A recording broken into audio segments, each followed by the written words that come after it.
یہ land mafias کی، builders mafia کی گورنمنٹ ہے، اور جو پتہ نہیں کس کس مافیا کی گورنمنٹ ہے، تو جتنے مرضی جلوس نکالیں کچھ بھی نہیں ہوگا۔ ہاں، اگر عوام کو یقین ہو جائے کہ اگر ہم جلوس میں جائیں گے تو یہ اس حکومت کا تختہ الٹ جائے گا، چاہے کوئی بھی پارٹی ہو، تو پھر وہ بہت بڑی تعداد میں آئیں گے، لیکن ایسی نوبت آنے سے پہلے اس طرح کی کال دینے والی جماعت پر ہی پابندی آئینی طور پر لگا دی جائے گی، تو عوام کے رستے یہاں بھی بند ہیں۔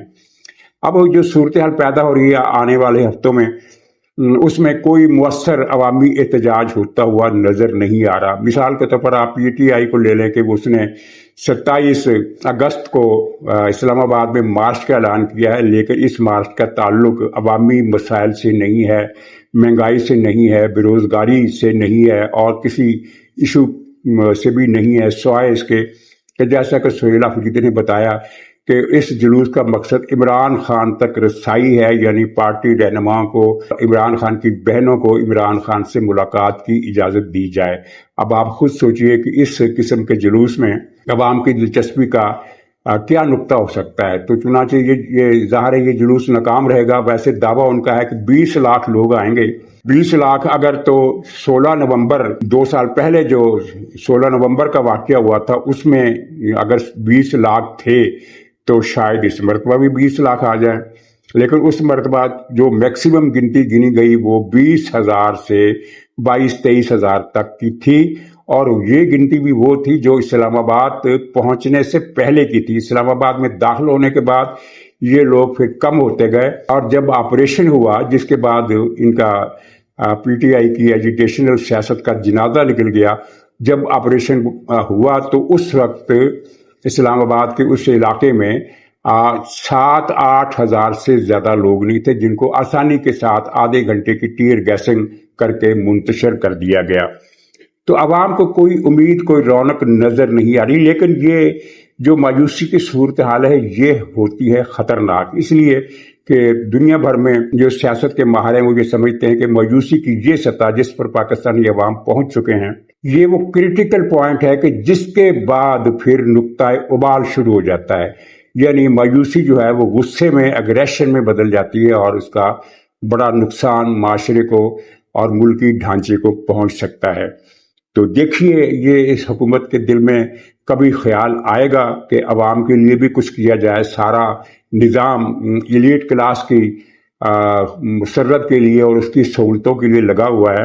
مجھے ایک بات یاد آ رہی ہے، نادر شاہ ایک بڑا ظالم بادشاہ تھا ایران کا، جس نے مسلمانوں کا، شیعوں کا بھی اور سنیوں کے بھی خاصا قتل عام کیا۔ نہ وہ شیعہ تھا نہ سنی تھا، کبھی شیعہ بن جاتا تھا کبھی سنی بن جاتا تھا، بہرحال بہت ظالم تھا۔ لیکن ایک بات اس نے عقل مندی کی جب اس نے بادشاہت کا وہ حلف اٹھایا، کیا کہنا چاہیے، حلف تو نہیں ہوتا ہے بادشاہت کا، اعلان ہی ہوتا ہے قسم کا۔ تیماسپ بادشاہ تھا تو اس کا تختہ الٹ کر گیا، اس کو معزول کر کے یہ خود بادشاہ بن گیا۔ تو اس موقع پر جو تقریب ہوئی تو اس میں ایک دعا پڑھی گئی، اور دعا میں یہ تھا کہ اللہ تعالیٰ ہمارے بادشاہ کو ہمیشہ ہمارے سروں پر سلامت رکھے، یا اس کا سایہ ہمارے سروں پر سلامت رکھے۔ تو نادر شاہ نے دعا کے فقرے کو کاٹ دیا اور پابندی لگا دی کہ آئندہ یہ فقرہ کبھی استعمال نہ کیے جائے۔ اس کا کہنا تھا کہ آدمی تو مر جاتا ہے، تو پھر خدا سے آپ یہ دعا کیوں کرتے ہیں کہ اس کا سایہ ہمیشہ ہمارے سر پر سلامت رہے؟ ہمیشہ تو آج تک کوئی آدمی زندہ ہی نہیں رہا۔ یہ بات عقل مندی کی تھی۔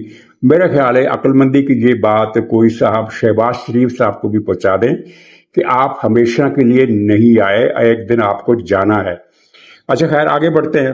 اس ہفتے نجم سیٹھی صاحب کے پروگرام شہرت رہی، اور اس کی بنیاد پر پھر بے شمار پروگرام ہوئے، اور نجم سیٹھی صاحب نے اس میں بتایا کہ 2029 یا 30 میں صدارتی نظام آ جائے گا، اس کے لیے کوششیں کی جا رہی ہیں، اور صدارتی نظام لانے کا فیصلہ ہو چکا ہے۔ اس طرح کی پوری تفصیل انہوں نے بیان کی۔ پھر اس کے بعد بڑی حاشیہ آرائیاں ہوئی اور بڑے بڑے پروگرام، تجزیے، کالم لکھے گئے، بہت کچھ ہوا۔ تو سب نے یہی کہا کہ نجم سیٹھی صاحب نے خبر بریک کی ہے۔ میں کہتا ہوں کہ خبر بریک نہیں کی، پلان کو سبوتاژ کر دیا ہے۔ مجھے نہیں پتا پلان کوئی ہے یا نہیں، سیٹھی صاحب کو زیادہ پتا ہوگا، لیکن اگر کوئی پلان تھا یا ہے تو نجم سیٹھی صاحب نے اس کی خبر بریک کر کے اسے سبوتاژ کر دیا، اس لیے کہ ایسا پلان جو 2 سال پہلے ہی لیک ہو جائے، اس کی کامیابی کا جو چانس ہے، جو اس کے موقع ہے کامیابی کا، وہ 0% سے زیادہ نہیں رہ جاتا۔ ظاہر ہے تمام سیاسی قوتیں لائن اپ ہو جائیں گی، بلکہ ہو رہی ہیں۔ آپ نے دیکھا ان دنوں کیا ڈیولپمنٹس ہوئی ہیں۔ یہ محسن نقوی صاحب نے فیلڈ مارشل کی ذات کو کتنا بڑا نقصان پہنچایا۔ آپ کے سامنے ہے چارٹ سارا، آپ کھول کر خود لکھ لیں نئے سے، جیسے یہ زبانی اس کو تصور میں لے آئیں کہ پی ٹی آئی پہلے ہی ان کے خلاف ہے، اے این پی بھی ان کے خلاف ہے، پختونخوا اور جو جتنی صوبائی وہ ہیں اینٹیٹیز ہیں، قوم پرستوں کی جماعتیں ہیں، سب ان کے خلاف ہیں۔ پیپلز پارٹی ان کے حق میں گرم جوش پہلے بھی نہیں تھی، اب وہ ان کے خلاف ہے، اور یہ جماعت اسلامی بھی خلاف ہے اور جے یو آئی بھی خلاف ہے۔ تو محسن نقوی صاحب کے حکم نامے جاری ہونے کے بعد مسلم لیگ کے اندر پہلے دبے دبے لفظوں میں حرف تنقید سننے میں آیا، اب نسبتاً زیادہ کھلا ذکر تنقید کی بنیاد پر ان کی محفلوں میں ہو رہا ہے۔ تو محسن نقوی صاحب نے فیلڈ مارشل سے دشمنی کی ہے یا دوستی کی ہے، اس کے حساب آپ بھی لگا لیں۔ انہوں نے بھی شاید لگا لیا ہو کہ یہ تو بیڑا غرق کرنے والوں میں شامل ہیں۔ تو میری اپنی ذاتی خوش گمانی یہ ہے کہ فیلڈ مارشل کے دل میں صدر بننے کا کوئی ارادہ نہیں ہے۔ وہ ملک میں نہ مارشل لگانا چاہتے ہیں، نہ صدارتی نظام لانا چاہتے ہیں، لیکن کچھ لوگ ان تک غلط مشورے ضرور پہنچا رہے ہیں، اور آپ جانتے ہیں کہ ایسے عناصر کی ترغیب کتنی مؤثر ہوتی ہے بہت سارے لوگوں کے لیے، اور آسان کام نہیں ہوتا اس ترغیبی جال میں پھنسنے سے انکار کر دینا یا اس سے بچ نکلنا۔ لیکن فیلڈ مارشل نے جہاں اپنی اتنی صلاحیتیں دکھائی ہیں خارجہ پالیسی کے محاذ پر اور بھارت سے مارکہ آرائی کے حوالے سے، تو وہاں ان کے اندر اتنی ذہنی صلاحیتیں ضرور ہوں گی کہ وہ اس سازش کو ناکام بنا دیں جو ان کے بھی خلاف ہے اور جو ملک کے بھی خلاف ہے، جو صدارتی نظام کو لانچ کرنے کی حمایت کر رہے ہیں۔ یہ سارے کے سارے سازشی عناصر ہیں۔ تجربہ کیا بتاتا ہے؟ پہلی تو ایک اصولی بات ہے کہ کسی بھی وفاقی ملک کو تباہ کرنے کے لیے یہ نسخہ کافی ہے کہ اس پر صدارتی نظام رائج کر دیا جائے۔ مثلا برطانیہ میں اگر صدارتی نظام آ جائے، برطانیہ تباہ ہو جائے گا۔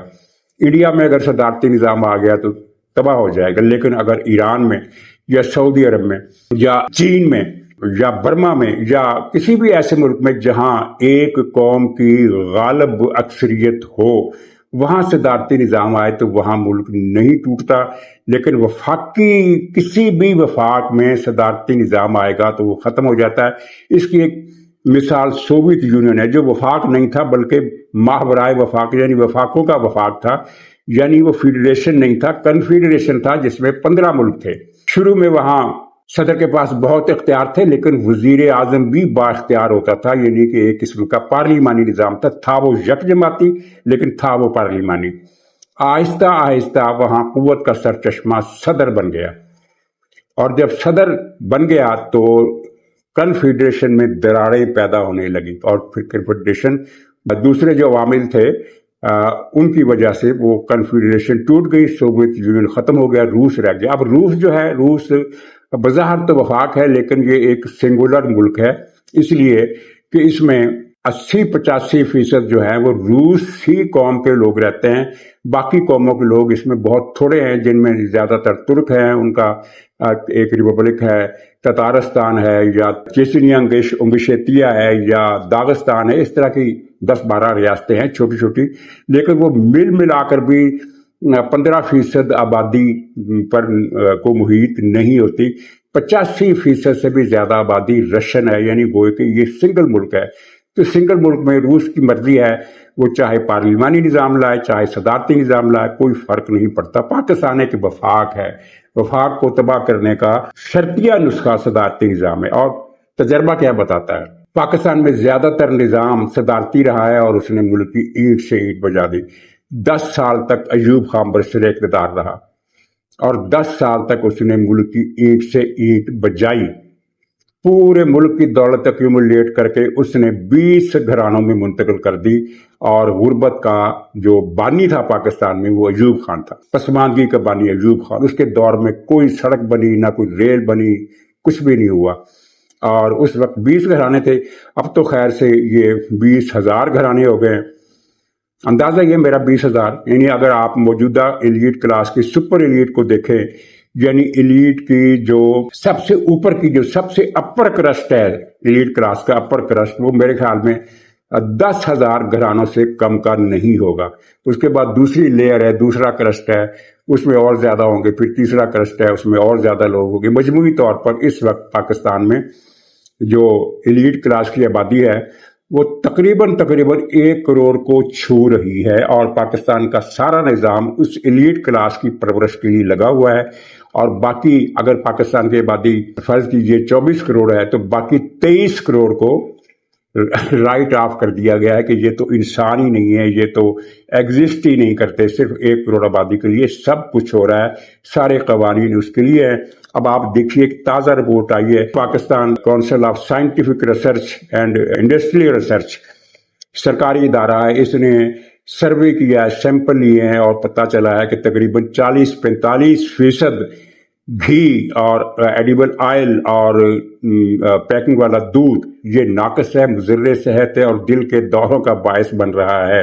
تو کوئی 150 کے قریب کمپنیاں یہ مضر صحت اور زہریلا دودھ اور زہریلا گھی، اور ان میں جو نام ہے، اکثر نام جو سامنے آئے وہ اکثر نام وہ ہیں جو مشہور اور معروف ہیں.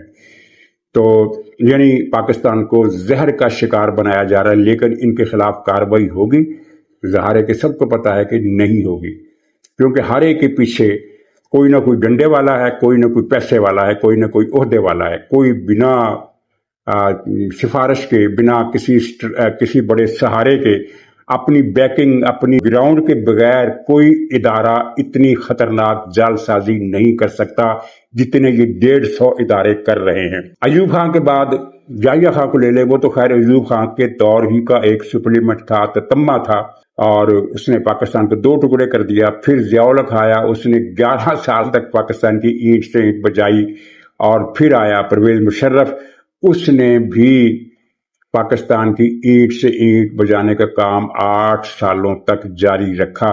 اور اب پاکستان جو ہے اس کا انجر پنجر اتنا ڈھیلا کر دیا گیا ہے. پچھلے 5 برسوں میں شہباز شریف صاحب کے وزیر اعظم بنے ہوئے 5 سال ہوئے، پاکستانی عوام کا جتنا خون نچوڑا گیا ہے، خون نکالا گیا ہے، جتنا خون پیا گیا ہے، اتنا پاکستان کی اس سے پہلے کی 75 سالہ تاریخ میں، 70 سالہ تاریخ میں نہیں نچوڑا گیا، نہیں پیا گیا.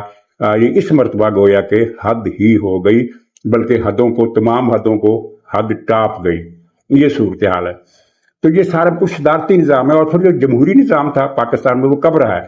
وہ 1958 سے پہلے تھا، یا بھٹو کا ایک مختصر دور 5 سال کا، جس میں جمہوری پارلیمانی نظام اور با اختیار حکومت تھی. اگرچہ وہ ایک ڈکٹیٹرشپ تھی اور بھٹو صاحب کا رویہ عوام کے ساتھ، مخالفوں کے ساتھ ظالمانہ تھا، لیکن بہرحال وہ خود مختار حکومت تھی.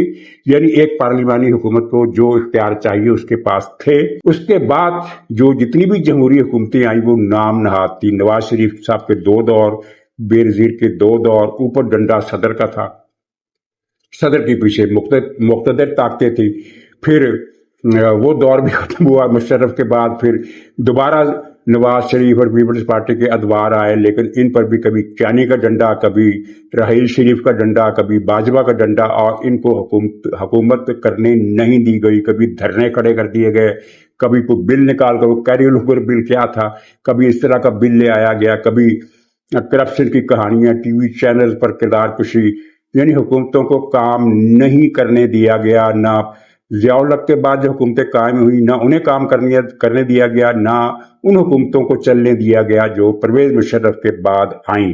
اور اب جو ہائیبرڈ حکومت آئی ہے یہ تابع دار ہے اور بالکل مسکین ہے، بندہ نواز ہے، بندہ پرور ہے، لیکن اس کے اختیار اس کے پاس بھی نہیں ہے. تو اب کیا ہو رہا ہے؟ اب یہ ہو رہا ہے کہ سیاسی قوتیں لائن اپ ہو رہی ہیں اور لائن اپ ہوں گی. تو 2 سال کے بعد بھول جائیے کہ صدارتی نظام آئے گا. اگر آنا تھا تب بھی نجم سیٹھی صاحب نے اس کو لیک کر کے اس کا بیڑا غرق کر دیا ہے اچھی طرح، ماشاءاللہ پوری طرح اس کا وہ مکو ٹھپ دیا ہے. اور اگر نہیں ہے تو پھر ستہ خیرہ ہیں. اگر صدارتی نظام آیا تو پاکستان پھر نہیں ہے، اگر پاکستان ہے تو پھر صدارتی نظام نہیں آئے گا. آخر میں سعودی عرب والا مسئلہ آپ نے پوری تفصیل تو میں نے خیر بتا دی اس میں انٹرو میں ہی. تو مزید تفصیل یہ ہے کہ سعودی عرب کی طرف سے ریاستی سطح پر کوئی ایکشن نہیں، لیکن یمن میں سعودی کولیشنز والی فورسز حرکت میں آئی ہیں. انہوں نے الحدیدہ کے محاذ پر ان حوثیوں کے حملے روکے اور ان کو پسپا کیا. ان میں سینکڑوں حوثی مارے گئے ہیں. حوثی میدان جنگ میں مقابلہ نہیں کر سکتے، یہ فوراً پسپا ہو جاتے ہیں، لاشیں چھوڑ جاتے ہیں، زخمی چھوڑ جاتے ہیں اور بھاگ جاتے ہیں. لیکن ٹیررزم میں، دہشت گردی میں ان کا سارا تجربہ ہے. اور ظاہر ہے یہ ٹیررزم ہے کہ اگر آپ وہاں سے میزائل داغتے ہیں تیل کی ریفائنری پر، اس کو اڑا دیتے ہیں، تو یہ دہشت گردی ہے. جبکہ آپ کی جنگ تو یمن کے اندر ہے، یمن میں سعودی کولیشن کی گورنمنٹ ہے، اس سے آپ لڑیں، اس سے آپ لڑنے کا حوصلہ نہیں رکھتے، تو سعودی عرب پر کر رہے ہیں. تو خیر، جو بتانے والی بات، جو اہم بات تھی وہ یہ ہے کہ ایک حملہ تو حوثیوں نے کیا جازان صوبے میں، جس کو کئی نیوز ایجنسیوں نے جیزان بھی لکھا ہے. یہ صوبے کا نام بھی جازان ہے اور شہر کا نام، اس کے کیپٹل کا نام بھی جازان ہے. اس کے ساتھ ہی وہ مشہور صوبہ ہے تاریخی حوالے سے نجران، جہاں کے پادریوں نے حضور صلی اللہ علیہ وسلم کے دعوی نبوت کو چیلنج کیا تھا. تو حضور صلی اللہ علیہ وسلم نے اللہ تعالیٰ کے فرمان کے مطابق انہیں پھر کہا کہ اگر تم اپنی بات کو سچا سمجھتے ہو تو آؤ پھر مباہلہ کر لو. لیکن مباہلے کی نوبت ہی نہیں آئی، کیونکہ پھر وہ پادریوں نے دوڑ لگا دی اور کہا کہ نہیں، ہم تو مباہلہ نہیں کرتے.